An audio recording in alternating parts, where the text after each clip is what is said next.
and welcome. We're about to dive into what is truly one of the most incredible and misunderstood years of a child's life, that year between 2 and 3. So get ready to forget everything you thought you knew about this age, because we're going to look at it in a whole new, extraordinary light. So let's just get right to it. We've all heard it, right? The terrible twos. It's basically a cultural punchline. It sets us up to expect a battle. But what if we've been sold a completely wrong story? What if all that supposed terrible behavior is actually the messy, beautiful sign of a mind-blowing developmental leap? So let's ditch the word terrible and replace it with something much more accurate: the year of integration. This is the whole idea right here. It's this magical time when all the different parts of your child, their little moving body, their new words, their giant feelings, their wild imagination, all start to weave together. They're not just separate skills anymore. They're becoming one whole person. To really get why this year is so special, you gotta look at where they've been. Think about it. Year 1, that was all about attachment, building that deep, safe connection with you. Then came year 2, the year of exploration, where they started to move out and discover the world. And now, year 3, well, this is where they take all of that, the safety, the knowledge, and start putting it all together. It's the grand finale of toddlerhood. Okay, so what does this integration actually look like on the ground? In your living room on a Tuesday, what are the real, tangible signs you can watch for? Let's break it down. You're going to start to see 5 huge things really start to pop. They'll start thinking in stories, trying to make sense of their world. You'll see them using words for their big feelings. Their pretend play is going to get so much richer.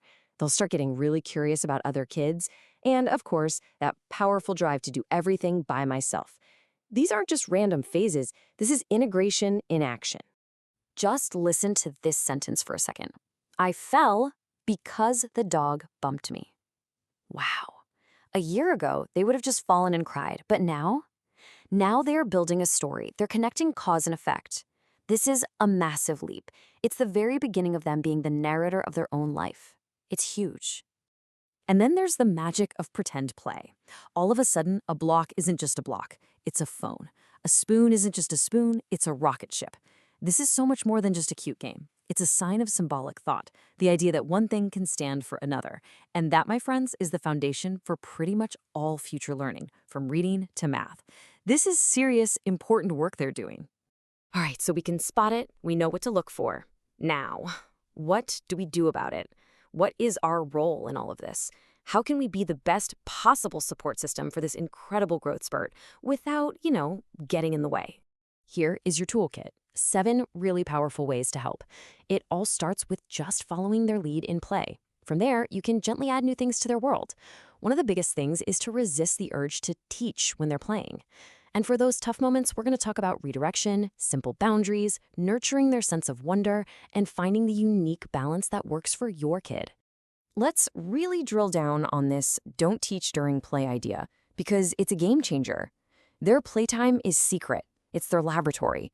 Our job isn't to be a director or to quiz them. What color is that block? Our job is to be a trusted play partner. Follow what they're doing. Say what you see. Maybe add a new idea. And if they invite you in, join them. But most of all, just enjoy it. That's it. Okay, what about when they want something they can't have? Well, a 2-year-old's brain literally is not wired to process a long, logical explanation. It just doesn't compute, especially when they're upset. But a simple, gentle redirection, oh, we can't have that, but look, let's go see this. That works with their brain. It respects their desire, avoids a power struggle, and honestly, it just works so much better. Now, boundaries are absolutely essential. They make kids feel safe, but they have to be toddler-sized. Long, complicated lectures just fly right over their heads. Simple, clear, loving phrases like gentle hands or we take turns, that's what they can understand. These aren't punishments, they're like guardrails that keep their world feeling predictable and safe. Now, this next part is super important. We've talked about what helps, so let's talk about what can accidentally get in the way. And I want to be clear, this isn't about shaming anyone. These are super common pitfalls that we can all fall into without even realizing it. The whole idea here is just to be aware, because some of our best intentions can sometimes interrupt their natural flow. So here are a few things to watch out for. Pushing too hard to teach, constantly correcting them, or packing their schedules so full they have no downtime, these things can create a lot of stress. Also, be careful with labels like shy or bossy, because they can really stick. And things like trying to force sharing before they're even capable of understanding it can actually do more harm than good.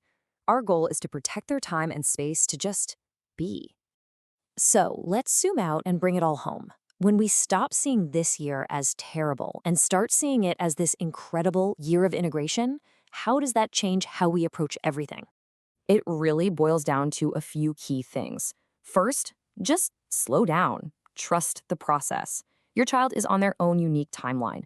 Follow what they're curious about. That's their brain telling you what it's ready for. Protect their time for deep, uninterrupted play like it's a precious resource.